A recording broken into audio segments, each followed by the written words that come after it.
Welcome to the Property Experts Podcast, where you'll find open conversations, no bullshit attitudes, and deep dive insights from award-winning property developers and business owners, Ben Richards and Jack Jiggins. Together, they've delivered over 40 million in gross development value over the last 5 years and have a pipeline of over 25 million to deliver in the next 18 months. They've built numerous other 7-figure businesses with 6-figure net profits around their property ecosystem, and it's by no means been an easy ride. So on this podcast, they'll share their weekly trials and tribulations running multiple businesses, giving you never before seen insights into the inner workings of finding, funding, designing, delivering, and selling award-winning property deals, together with golden nuggets of advice through the 5 key areas of any business: marketing, sales, operations, finance, and talent. If you're a young entrepreneur looking to get started, or have a small team but you're looking to scale your business to the next level, this is the No Bullshit podcast for you.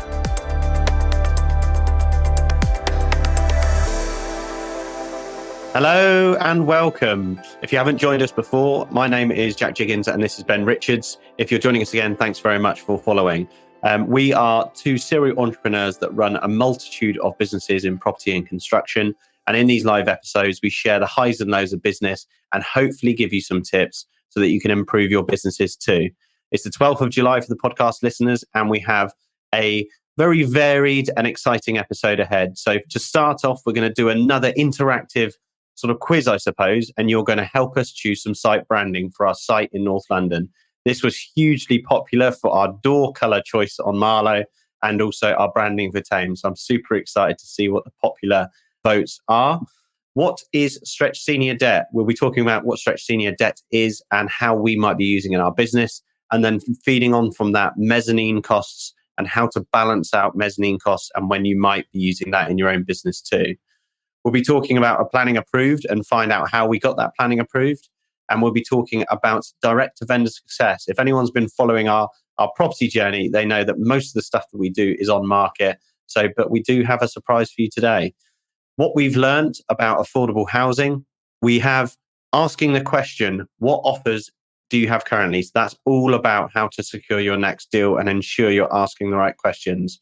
And then last but not least, what does an MEP Drawing Package look like? And before you clutter off onto your weekends, we've then got a couple of questions that have been asked, and one of them is actually really important, so make sure you stay and hang around. Excellent. Hello everyone. Cool. And before we jump into the main episode, we are celebrating 1,000 subscribers on our YouTube channel, so thank you very much for those people that have subscribed. If you're listening into this or watching this and haven't yet, click down below wherever it is on the screen, then please do subscribe. It goes a massive long way to help kind of share the good conversations wider afield. So we're trying to get the subscriber base up as much as possible. So do subscribe.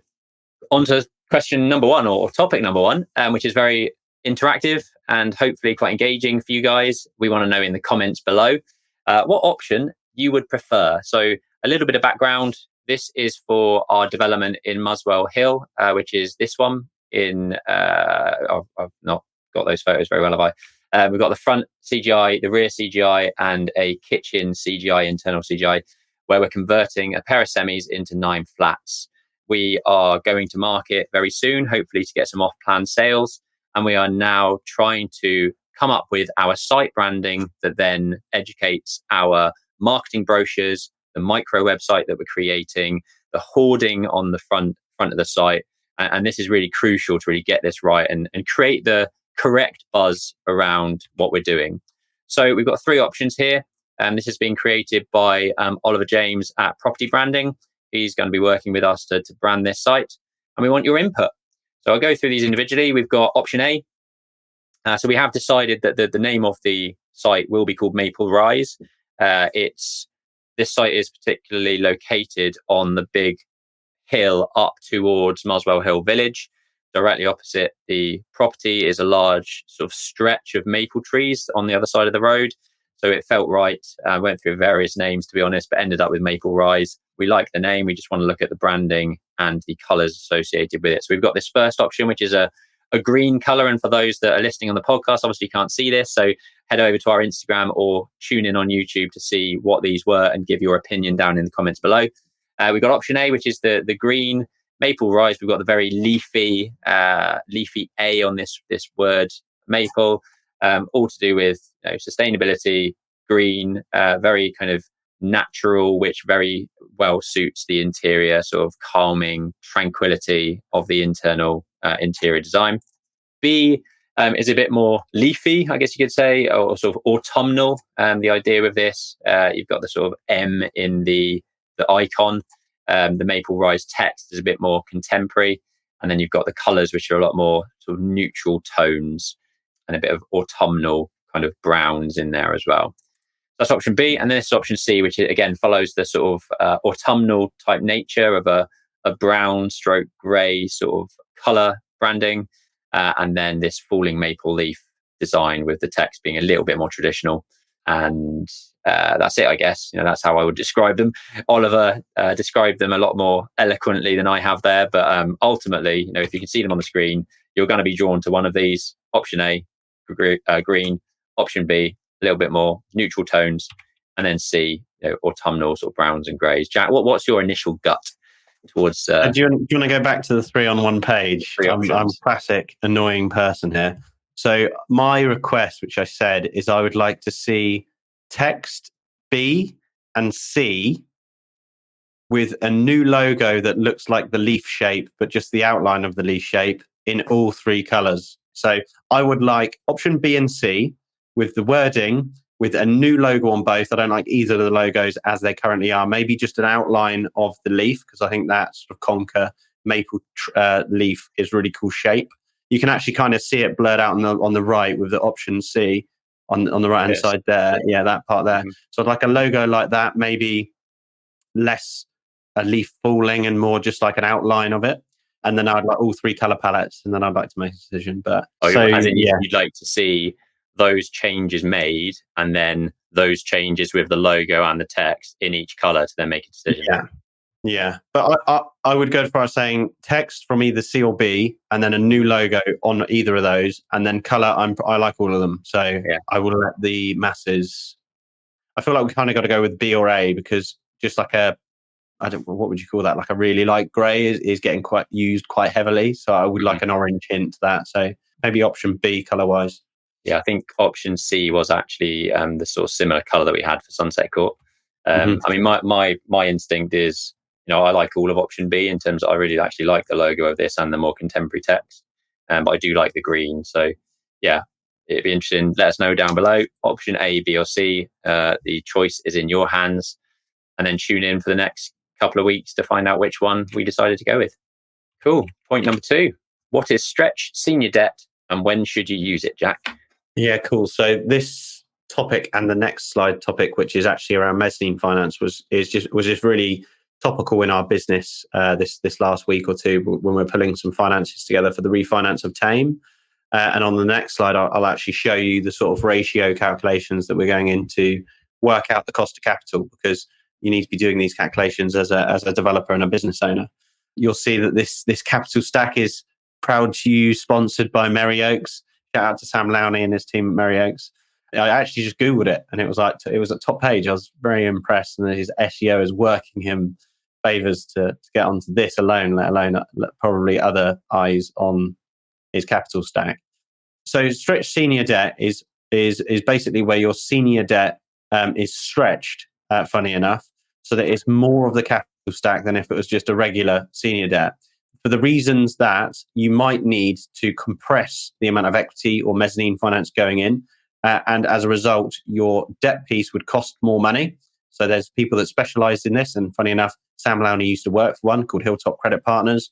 And you'll probably be paying them 14 to 15% for their total senior debt piece. And what that then means is you're putting in less cash, but the debt piece is more expensive for everything that's all encompassing. So there's a ratio where it actually offsets the bulk of because obviously if the bigger part is more expensive, it kind of offsets the value of it. So a common place to be using stretch senior is when you really want your equity to go further, or potentially you're looking at maybe buying a new site and you want to get some equity out of an existing site. So you're getting stretch senior in place so you can push it into a new site. Well, obviously we're not financial advisors, and I'll seek your own financial advice on it. But what I would be really conscious of is if you are doing something like stretching finance, the cost of that capital is greater. Make sure that you're on you're on the mark with overruns, sales rates, and things like that, because you can become into, even though it's great getting hopefully a higher rate of return on the capital and the equity in, it may come and bite you in the arse when things are delayed or costs overrun. So we don't tend to use too much stretch senior. We've used it on a couple of flips that we've done in mine and Rob's Central Suites flipping business, where we sit, we know the model, we know the assets. It's not that much more expensive. It's probably going up from 11 to 12%. It means that we can just do more deals, which is great with our own capital. When we do joint ventures in XP Property, it's kind of nonsensical to gear, through the roof and to really stretch that position, because we're working with an investor. They might not want to take that risk, and their position is obviously sat behind that. So we try and keep a fairly modest loan to value perspective with investors on board. So these are all the things to take into consideration, but there is stuff out there in the market where they can go up higher. Where I do think they really do work is when you arrange a senior debt facility and a mezzanine debt facility, that mezzanine debt, which is basically a more expensive slice of money between you and the bank, it's all your equity in the bank. They sometimes come with their own legals, their own valuation, their own underwriting team, their own preference in how documents are all drafted up. And fundamentally, you can spend an absolute fortune getting the bank comfortable and them comfortable as a finance lender, as well as yourself. So what the great thing about a stretch senior is, it's all under one roof. So you're sort of killing two birds with one stone. So that is where it is great. And you will find I suppose you can go to 3 or 4 lenders and compare different lenders' terms, but you will probably find the bigger deals warrant this type of funding structure of senior debt, then mezz, then the equity. Whereas the smaller deals, it might just be easier and quicker to do a stretch senior debt or just straight senior debt. And I'm going to come more onto mezz very shortly. Nice. Hopefully that's answered a few questions for people that want to make their equity stretch a bit further. If you've got any questions, as usual, drop them in the comments below, and we can attack them either this week or later next week. This tallies straight into it. So this is an example of our Tame site. So we have in Tame an investor who's on a loan note. So we've got a loan that's into the joint into the SPV, and we have the option to refinance because we've finished 9 of the flats. We will be soon to finish a further 11 flats, but we're phasing the project. So we finished the 9 onto the 11 with a development facility, and we've re-geared the commercial leases. So we're currently in the market for new debt finance. So we're speaking to the existing lender, we're speaking to new debt lenders just to make sure everyone's honest.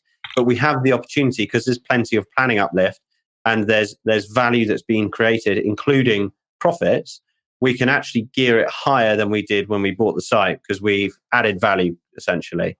Now, as a result of that, we could actually gear it up, pay some of the investor down. And to do that, we've got to weigh up the cost of gearing it higher from the bank's piece to paying down the investor piece. So normally Mezz is where you get a bank first charge debt facility. Mezz sits on top of that so that you put a smaller amount of, and the Mezz helps you get a deal bought, or maybe even do a couple of deals and stretch that money further, which is what I mentioned behind this stretch senior. But in this instance, we can actually get our regular senior higher because there's margin there. So because I'm sort of classifying our investor as the Mezz piece, we're weighing up a sliding scale between leveraging it higher and then paying down some of the Mezz, because the Mezz is more expensive. You can imagine to pay 18 to 25% for mezzanine or loan fixed products on your subject to the market and your deal. But then the bank debt might be 10 to 12%. So as soon as you slide that scale up, you're working out paying down certain amounts, and there's basically a sliding scale because the rates go up and up and up as the leverage goes up.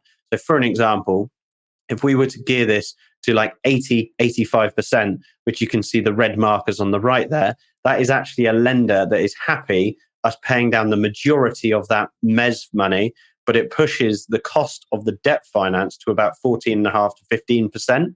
And then because that's a larger chunk of the position, it actually makes that more expensive. So what you need to do is find a happy medium between paying down Mezz or second charge debt and keeping in first charge debt as low as possible to keep the loan to value low, so that you are paying like 10%.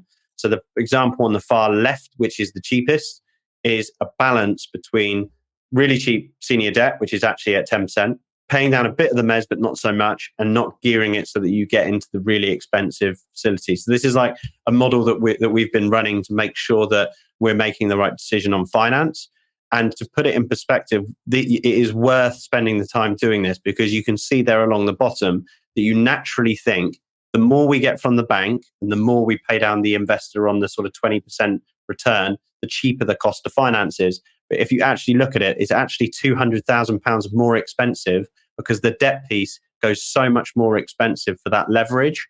And that's definitely something you need to think about when you're sort of sliding that scale of where the money is and where it's going. And that can also apply for if you're investing in another business or another scheme. Is it worth keeping your capital back to keep your project going, to save on that cost of finance? That makes sense. Very good.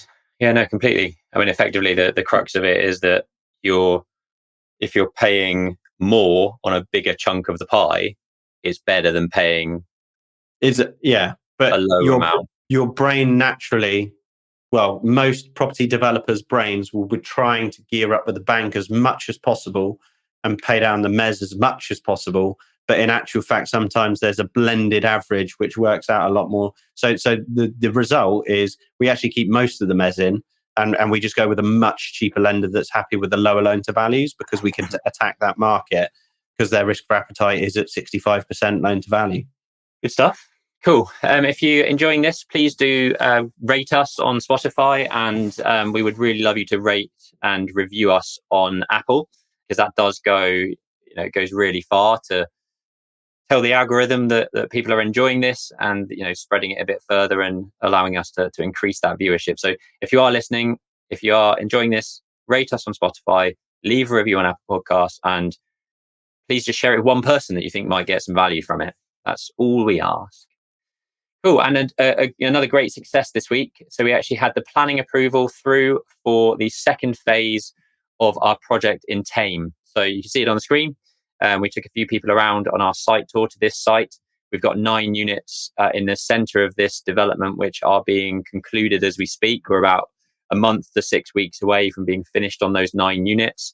I've been addressing over the last couple of days the sales strategy and when we're going to be launching this and how we're going to be launching this. And actually, I think, Christina, please make a note of that. I'll probably talk about that next week, because we've now finalized the structure of how we're going to do it. It might be quite interesting for people to hear how we're going to be launching this in various different stages to different people, and how we've already gained interest from the wider public with some of the site signage that we've put up. I mean, just a bit of a spoiler alert, but we've got 13 people that have raised their hand up, filled out all of their details, purely from the footfall through this site over the last month or so. That's massive. If we can secure even just one of those people and get one of the 9 units sold now where it's not finished, that would be a massive result and a massive win. So that's without actually instructing a local agent. That's purely with internal marketing and sales that we've been doing ourselves internally. So that's phase 1. And phase 2, like I say, has just been approved under Class MA. If you listened last week or the week before, we were talking about Class MA and Grampian conditions, with coupling those with external work. So these dormers and all of these inset balconies and these gardens, etc., were done all part of an external works application. And then the change of use under the Class MA was secured this week to get the further 11 units. So super happy about that. It means that we're also having conversations with our sales agents now about packaging up the marketing for that second phase. It's a weird blend, and this is another top tip really when you're looking at property developments. You want to have a really good mix of types of units. So in phase 1, we've got some large 2 beds and some large 1 beds, and that's kind of all we have as part of phase 1. But phase 2 has a lot smaller units from a studio and a 1 bed perspective. So if people are coming and seeing the quality of the finish of phase 1, but maybe can't quite afford the units in phase 1 because they're slightly bigger and more expensive, we can then put a floor plan in front of them and say, oh, phase 2 will be complete early next year. If you want to secure one of these smaller units, which is in your price bracket, here you go. So it's giving us loads of flexibility with how we're phasing this site and the size and cost of the units that we've got on offer. So yeah, super excited. We'll start the detailed design package or we have started the detailed design package. So in the next couple of months, we'll be finalising those details, getting costs from the contractor to push on with phase 2, and starting works hopefully in October this year, subject to Jack sorting out the Mezz finance and the stretch senior finance or whatever we need to do to get that phase 2 started. Yeah, what's going to happen is all those lenders are going to see, where we're at and sharpen their pencil, and we'll have an option on Monday and we'll be off. We shall see. Fingers crossed. Cool. So direct to vendor success. You've been having some good feedback on your outreach. Yeah, so we're not XP and Central Suites are not massive advocates for direct to vendor or approaching people that frequently from a letter campaign. So direct to vendor, for those of you that aren't aware of it, is when you build a database or an address list, or even just driving past properties and you make note of them and you send them a letter to try and buy or purchase, lease option or rent or whatever you want to do to their site or the land or house or whatever it may be. We've been sending out direct to vendor letters in Central Suites, mainly because we wanted to drive forward our deals, and it's a difficult balance to make. And the reason that we don't do it so much so before is because it's not our job to convince someone to sell something, because it's quite an emotional decision for someone to come to terms of selling their property and or selling their land or farm or whatever it may be. But where direct to vendor is great is when you just get in between them deciding to sell it and want to put it and choosing which agent. If you get in between that period, you tend to be able to potentially transact on that property without them paying an agent's fee, and also before you get competition in the market. That does also pose some other issues, like they might not get closure that they're getting market value and things like that, which is completely fair enough from a layman's perspective that doesn't necessarily know the property market inside out. But the reason I wanted to share a success is because we've ran 3 campaigns.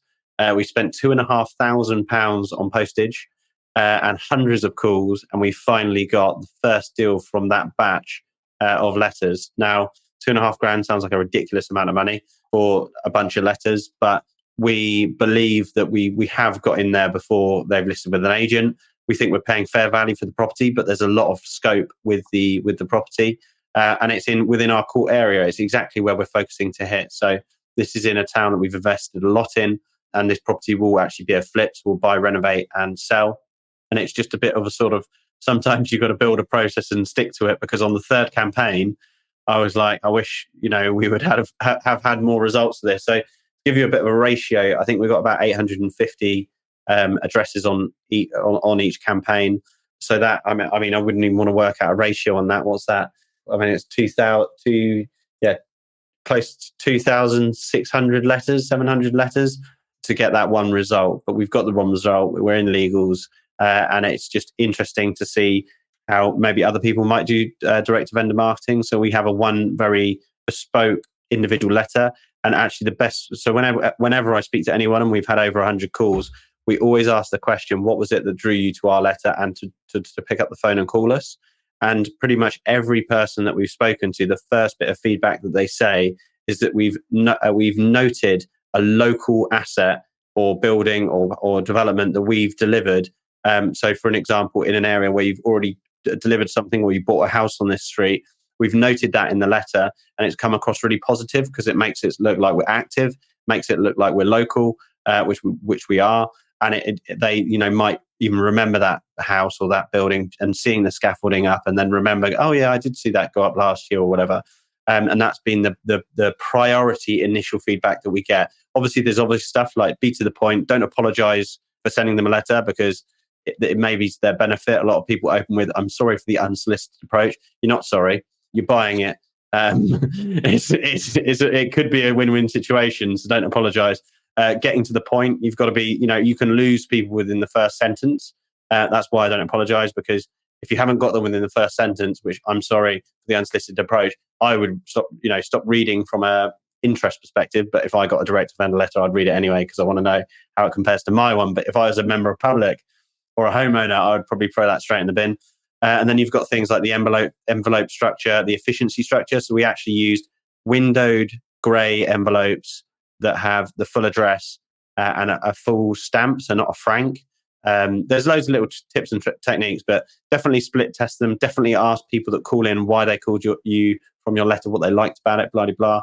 and then obviously try and buy their property. But yeah, we had a success, which is in legals, which is great. Dawn did a great job of actually negotiating the deal and sort of taking the vendor through the process. And now it's secured. We're lining up investment to get this one bought and turn around. Nice. Good stuff. So we've been looking at some slightly bigger schemes recently, and as soon as you start getting above 10 units, that is a full planning process, you're going to venture into the world of affordable housing. It's not something we've really had to deal with when we've done the likes of Tame, which is 20 units, the old Maltings, which is 23 units. A lot of those have been done under permitted development. So there's actually no affordable housing requirement, which is one of the benefits of doing commercial to residential properties under Class MA permitted development.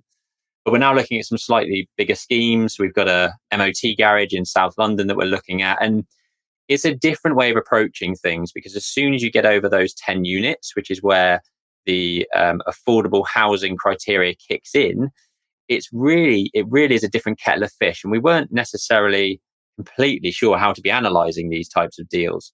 And some people out there that's gone through this process will say, well, there is an affordable housing viability assessment that you can do. So if there is an affordable housing contribution that is really killing the deal, you can then get third-party surveyors involved to prove that it isn't viable to construct X amount of affordable housing on site or provide £200,000, for example, of off-site kind of contribution. It's a way of reducing the amount of affordable homes that you have to create on site by doing that viability assessment. And that's fine, but you don't want to get all the way through the process to run the risk of trying to reduce that contribution amount.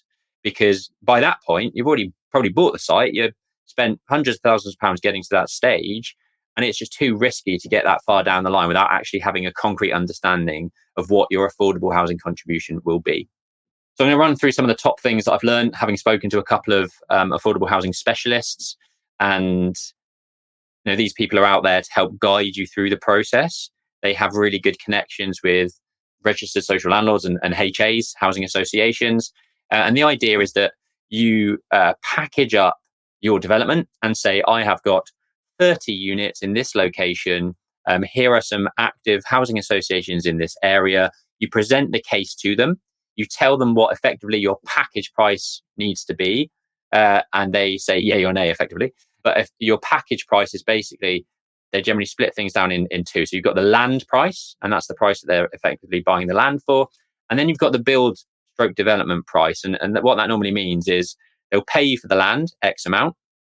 And then you as the developer would deliver the build contract on their behalf. So they kind of forward fund the development costs. How this works basically, and what the feedback we've got is if we were looking at the site on a market value perspective, and let's say the site was worth £20 million on open market residential values, what typically would happen is that the HA are most likely to cap out at around about 80% of market value in terms of the offer that they can give you for that stock.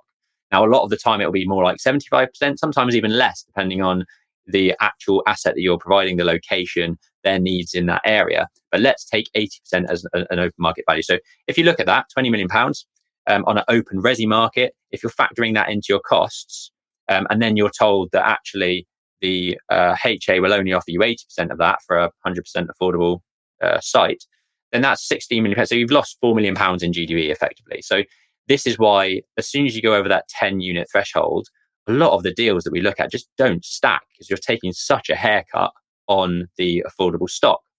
Now, if you've got a mixed scheme and you've got 30 units whereby 15 of them are private and 15 are affordable, you still get 100% market rate for selling the private stock, the 15 private stock. But the 15 units that are affordable, actually, the package deal for that is more likely to be the HA paying you 55 to 60% of the market rate for those 15. So when you blend it all together, you still get to that 75 to 80% of what the open market value would be, which is why deals, it absolutely kills deals. And that's why the viability assessment process is brought in. The land value, we learned that the sort of typically the maximum percentage of that package price for land is about 30%. So the HA is often only willing to pay 30% of that package, not 30% of sort of residential GDV, private GDV, it's 30% of that package price, which I explained earlier, is sort of the land plus the build cost contract. So, on an open market sale, it's probably not far off, a GDV from a private resi sale. When we're selling land, we often look somewhere between like 30 and 37%. Nowadays, because build costs have escalated so much, that percentage is being squeezed down. But that's the figure that we were given, 30% of land value, maxing out at 30% of the package price. What you will need to consider is the build contract. Is the people that I know that are developers that work in the HA space have their own internal contracting arm.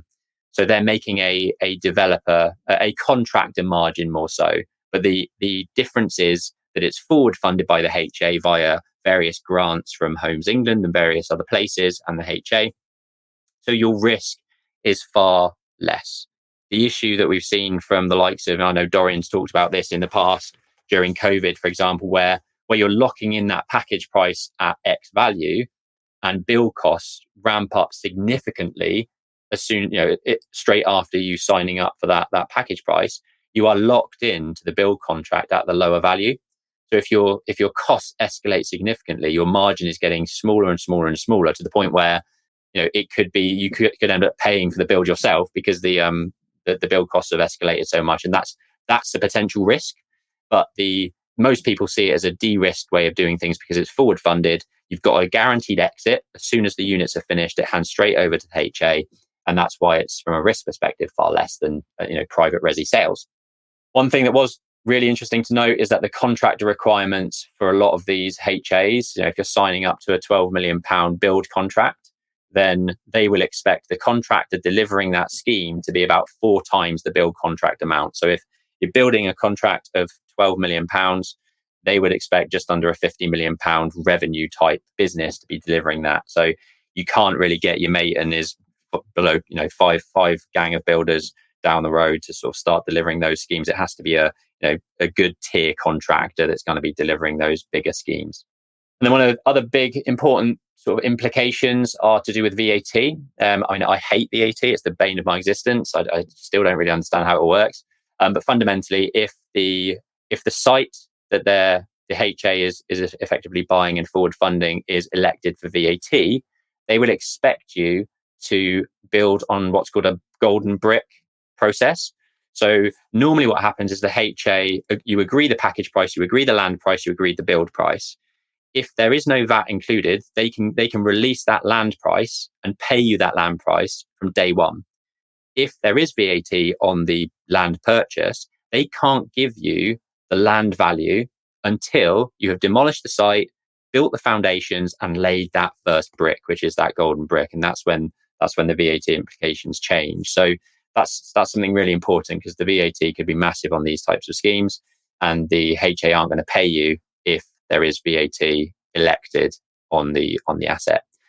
Hopefully that's useful. I actually don't know much about this space. All that I've just said now is stuff that I've kind of learned this week through various conversations. There's probably loads of stuff I don't know or things that I've got wrong. So if you are in this space and you're listening and I've missed some key information, drop it in the comments below, because I'm interested to know more about this. We're looking to get into bigger schemes. We need to know how this process works. So any insider information that you can give, the better.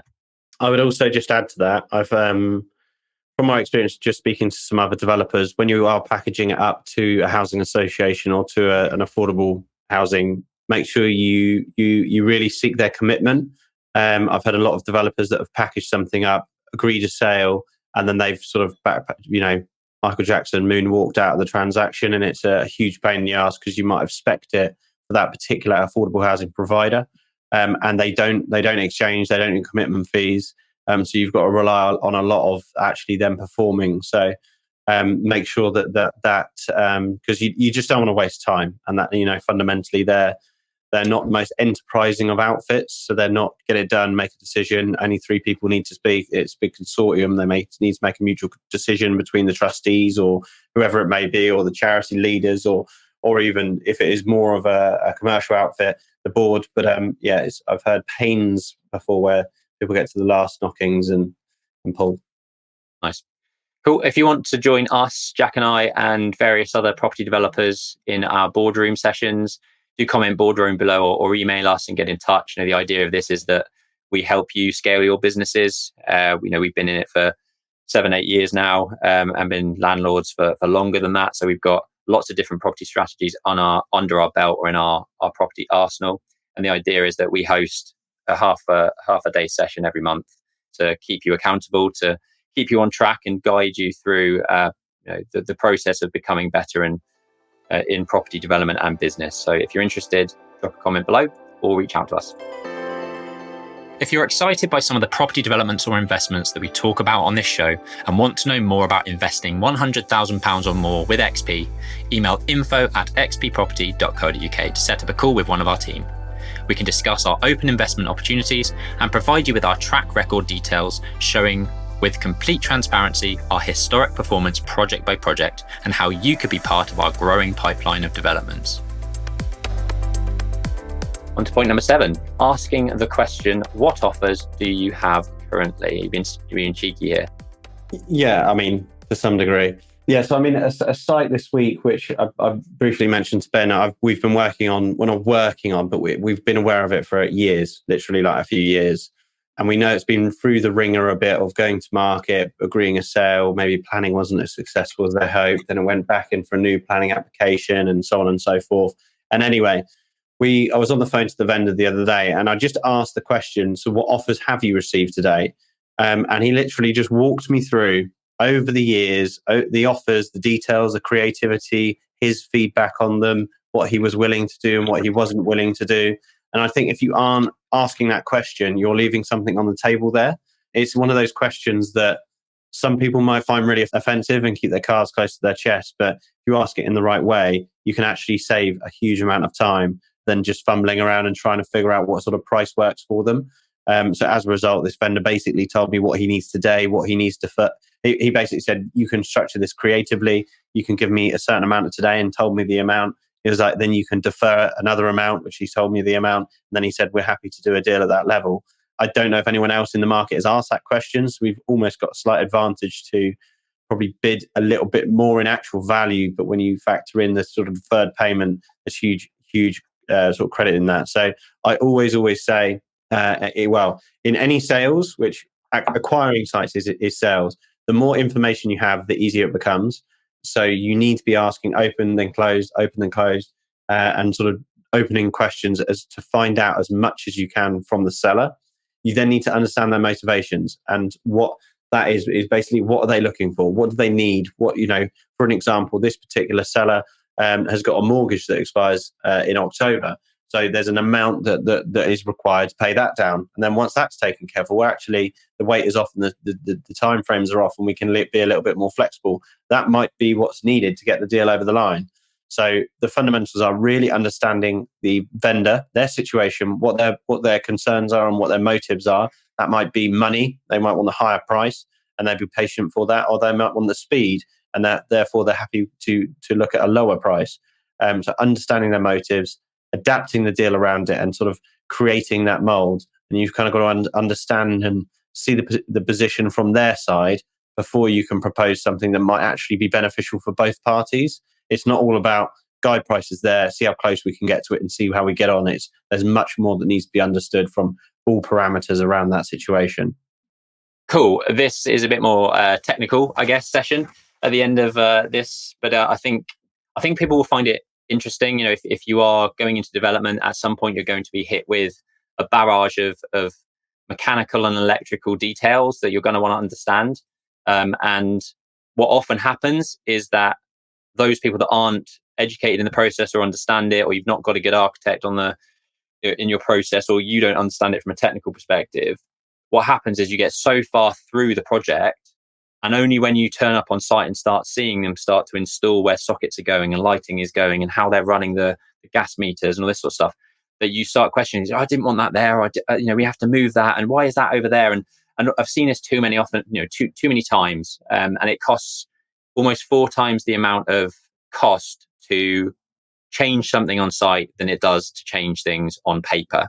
So I wanted to sort of talk through the things that you should be looking out for, show you some of the layouts that we've recently received from one of our contractors on the old maltings, in terms of how things are presented and the types of things that you should expect to see.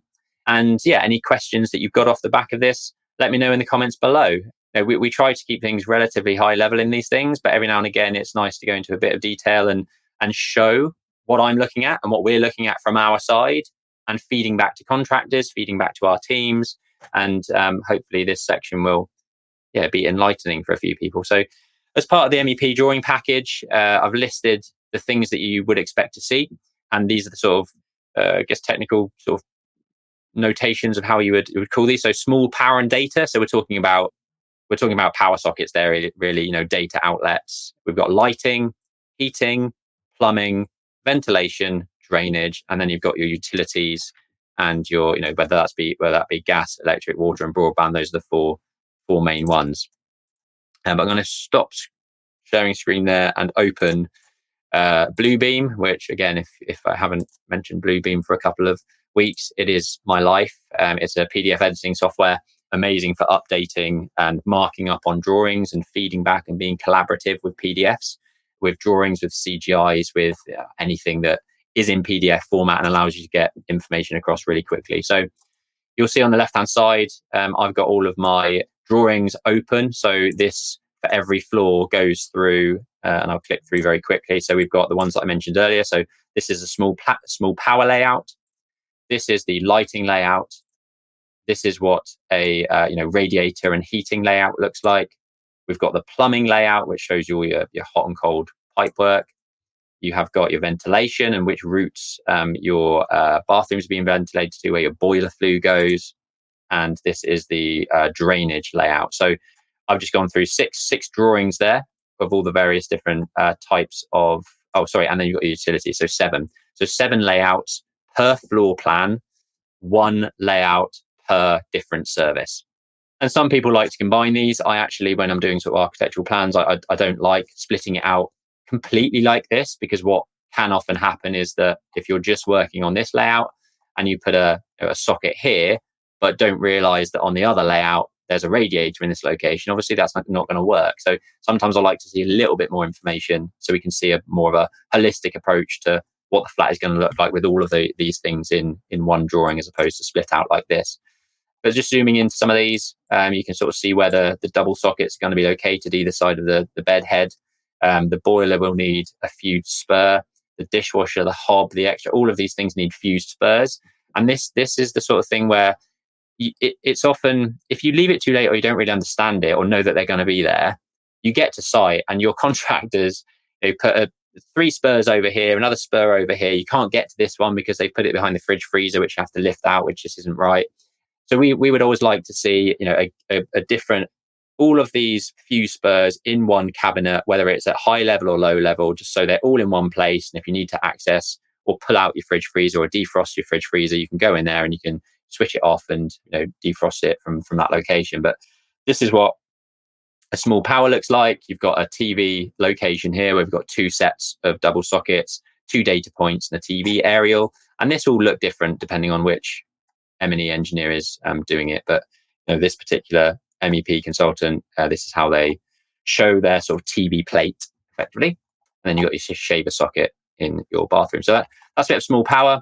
Lighting should be relatively standard. You've got all of your lighting sockets, your lighting locations. You've got where your switches are going, whether they're 1 gang or 2 gang. And the difference of that is, so let's say I've got 1 switch on the wall.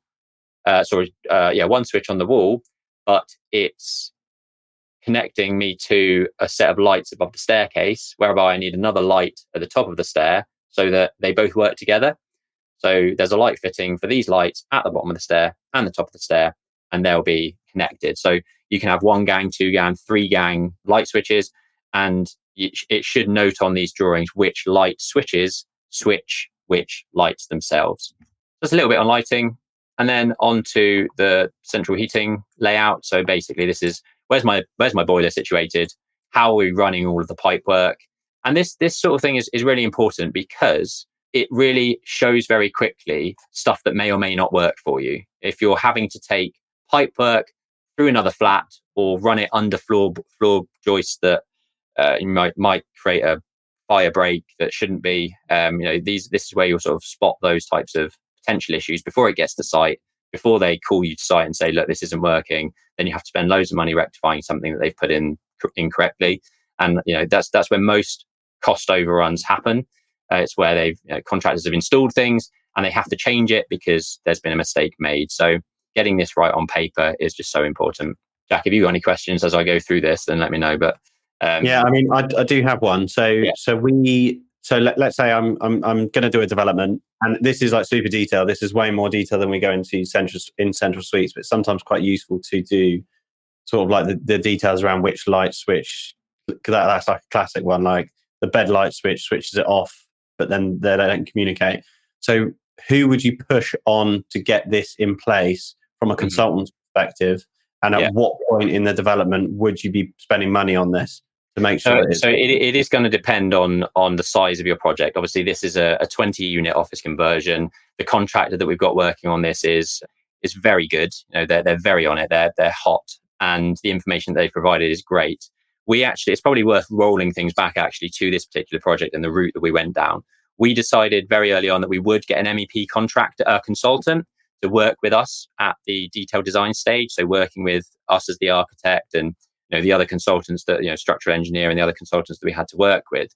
And what we decided actually halfway through that process is that we didn't want to pay the consultant any more money, and we called it a day with them, because the way that it was going, and the way it often goes with MEP consultants, is you pay a shitload of money for them. And what happens is when you get contractors on board, they have their own internal, internal MEP contractors and suppliers and installers that come up with often better ideas, because they're closer to the ground of what's cheap at the moment, where they can source certain things from, or better ways of doing things than a consultant. Because a consultant is often going to go for a higher spec, or they're putting their PI on the line, right? So they're not going to want to flirt around the edges or suggest opportunities where there might be ways of doing things slightly better. They're going to be quite straight-laced, and they're going to suggest things that are probably more expensive than if you went to a contractor. What we ended up doing on this project is basically saying, no MEP consultant, stop what you're doing. Actually, what we're going to do is push the MEP design over to the chosen contractor. And effectively what we did was agree on a sort of fixed amount of cost for the MEP per unit. So let's say of these 20 units, we ended up with a £500,000 MEP cost, where it's an average of 25 grand per flat for all of the MEP associated with that flat. And it was a good way for us of baselining the cost, stripping things down, and hopefully being a bit more lean on where things are at. And their subcontractor are who's now provided these drawings. So we've got a JCT contract with the main contractor. They then subcontract their MEP package to whoever they do. And their subcontractor has provided this suite of drawings for us to now review, tweak and amend and trim a few things and move things around and sign things off from their perspective. And it felt like a much more, for me, efficient way of doing things. And I think a more cost-effective way of doing things, working directly with the contractor's subcontractor themselves and finding solutions that would have been more long-winded and probably costly with a consultant at the front end. So yeah, that's how we've got to this stage, really. And you won't need this for every development. I'd recommend it because it's going to save so much time on site. And it's when you come to the sort of scale of this, where it's 20 units, there's so much. If something goes wrong, it's not going to be a 200 quid change to get someone back to change it. It could be thousands and tens of thousands of pounds trying to rectify something or do something on site and change your mind. So when you're working on bigger schemes, you're going to want to have a package of drawings like this that you can go through, and there's no ambiguity. We're going to be starting on these installations probably in about 2 months' time. We've got a good amount of time now to sit down with the MEP contractor, go through all of our comments, meet on site, talk everything through, and it starts to also unlock a few things. We hadn't quite thought about that, or maybe there's a better way of doing this, or our utilities can't come in there because of X, Y, and Z. So we need to work out how to best do the utilities. And yeah, that's that. These are now the conversations that we're having. You can see all my scribbles on screen. This is me sort of saying, this can't come in here, or why don't we move the meters over here because it's better located? This clashes with the gas meter. All of these comments are sort of me going through it detail by detail, which your architect should do to coordinate with all of the architectural pieces as well. So this is the water and the water layout. So where your hot and cold feeds are going, connecting into your boiler, connecting into your toilets and your sinks and your showers. Moving swiftly on to ventilation. So you can see where the ventilation is going to go and where it's going to be ducted. And these are things that if you leave it to your builder on a small project, they might figure it out. But the amount of times I've been on site and sort of question, well, why have you gone that way? Why have you put the ventilation out here and not out here? And it just sometimes, a lot of the time, it doesn't make sense. So when you've got it on paper like this, there's no ambiguity. The subcontractor is going to get straight in there and do it as you expected, because you've gone through a detailed design process, you've reviewed it with them, you've made comments, you've met on site, you've made sure it works before they've started the works, and then there's no potential cost implications of them installing something that isn't right. Quickly onto the drainage. So this is a drainage layout. You've got your sort of SVPs and then all of your washing machines and your sinks and your drainage. This is foul drainage, and that's what this looks like. There's a few ambiguities that we've got at the moment, and that's why I've sort of highlighted these to say, look, we need to check these on site. And then you've got your utilities. So where are your gas meters going to be located? Where are your water meters? Where's your electrical mains coming in? How is that then split? And to really kind of confuse people that just don't understand what they're looking at all, because they're not in the space. And I get that this isn't for everyone, but if you want to be a better developer and know how to approach speaking with architects, how to approach working with MEP consultants, what you don't want to do is get the wool covered over your eyes. You need to know a little bit about it so you can push back on things and make sure that they're going to give you the product that you want. So this is a schematic of a boiler where it's all linked to your radiators. You'll get details like this. I mean, this is very full on. This is a full electrical schematic. So you've got the electrical head coming in here, then it splits down to the various apartments. Then in the apartments, it then splits down to the various other connections. What else have we got here? I'm not going to spend too much time on this. You've got your satellite TV and your aerials. Where are these going? How are they connected? What systems are in place to kind of connect them to each apartment? What cables are they going to be using? I mean, this is a full detailed design subcontract MEP package that is very robust. So yeah, there you have it. And then the builders won't follow it at all, and then you get on site and it's wrong anyway. Yeah, and then you'll have version over version over version, and then one of the versions didn't go out to one of the parties, and they've designed something wrong for a week. Yeah, I mean, it was just a running joke in working for the Berkeley Group in the basement, because it's all quite tight with the basement. You've got not got much head height, but basically it became like a first come first serve. So if the drainage got in first, you'd have the drainage run going in at high level, and then you'd have the electrician who'd come with his tray and just go, but underneath it, across you go. Just different services crossing each other all over the place. And I would say one of the reasons that there's two reasons that you don't do these on smaller projects, and one is it's the cost, and sometimes the cost isn't really warranted for all the work, and two, sometimes when everything is so detailed and instruction orientated, when they have to go off piste, it just holds up the project loads. Whereas if you're if we're doing a back to brick renovation on a house, we won't have any of these drawings, so they're kind of figuring it out from the get-go, and it doesn't alter the job when they got to go, actually, hang on. We were on site yesterday in Wallingford, and Richard said to me, we're 3-4 months in, and he's like, I don't know where to get this waste out for this toilet, and we walked around and figured it out on site. We eventually found a route out for it. But that's an example of, if we had it drawn up, that would have been dealt with in the drawings, but other problems might have then held things up. But the principle is that job's too small. It's 150k build contract. So to do, probably best part of $8,000 worth of the detailed design probably wouldn't be warranted. Hopefully that was interesting and useful for some people. It won't be everyone's cup of tea, but I'm sure everything that we talk about isn't everyone's cup of tea, but it's useful as a background. Questions. So we had a question earlier this week. When can a council legally begin charging council tax? Are they able to prior to building control sign-off and or planning conditions not signed off? So when we finish a development, whether that be new build or change of use, you have to get street numbering organised by the council and the post office. And then you'll have to notify the council tax VOA, banding department. You tell them effectively when the site is going to be ready for completion, and they will start charging you council tax from that date.